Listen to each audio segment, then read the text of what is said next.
Bienvenue Mélanie, vous avez votre petite marque. Ok. Donc Mélanie va nous présenter une initiative en 5 minutes. Et oui, encore une fois, le temps est toujours là. Et nous allons, avec nos deux grands témoins, éveillés, conscients, alertes, vous écouter pour pouvoir échanger avec vous. On vous écoute. Ça marche. Alors bonsoir à toutes et à tous. Moi, je m'appelle Mélanie Perron et je suis la présidente et la fondatrice de l'Effet Papillon, l'entreprise qui a créé le médicament numérique Bliss Digital Therapeutics. Alors j'imagine que vous avez tous déjà été confrontés à la douleur. En fait, à vrai dire, c'est le premier motif de consultation chez un généraliste. Et généralement, la douleur, elle est traitée avec des médicaments, des substances chimiques. Et elle a ses limites. Et c'est pour ça qu'on s'est décidé à créer cette entreprise, l'Effet Papillon, pour améliorer la prise en charge globale de la douleur. Et on a créé un médicament numérique qui s'appelle Bliss, avec l'objectif de traiter la douleur de façon non chimique. Alors comment ça fonctionne? En fait, on a combiné le son, la musique, l'image, dans une expérience immersive et imaginaire dans un environnement à 360 degrés qui utilise la réalité virtuelle et l'audio.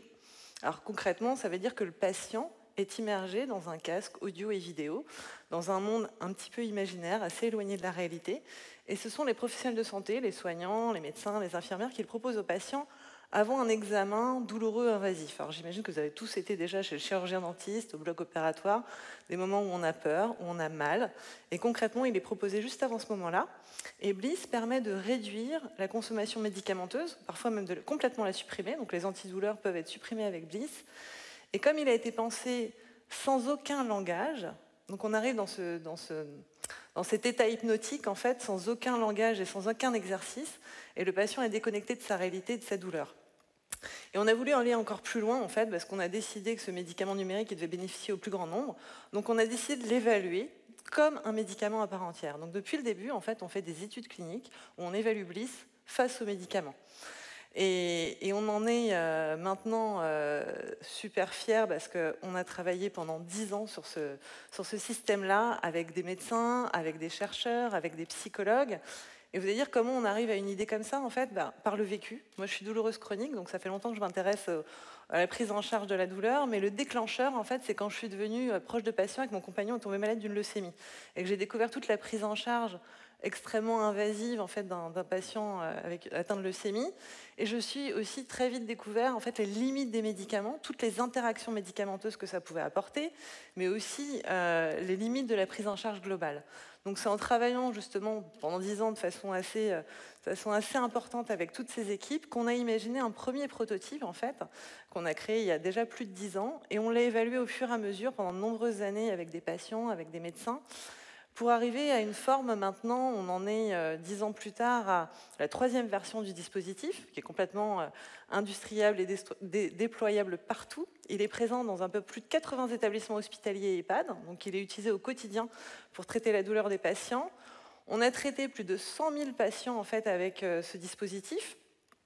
Et ce dont on est très fier, en fait, c'est qu'il est plus écologique, plus économique, plus éthique, plus fiable, sans effet indésirable.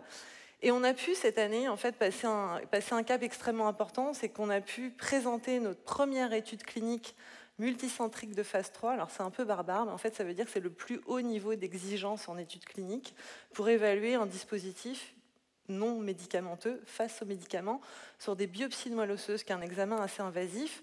Et notre étude a été présentée au congrès mondial de l'ASCO, qui est le plus grand congrès mondial de la cancérologie, et on a pu démontrer que notre médicament numérique est aussi efficace que le médicament classique, donc ça c'est une vraie chance, qui est 70% moins cher, et qui amène plus de satisfaction en fait, autant aux patients qu'aux soignants. Et maintenant, ce vers quoi on va, en fait, c'est qu'on veut aller beaucoup plus loin, parce qu'en fait, notre médicament numérique, on pourrait l'envoyer absolument partout sur la planète.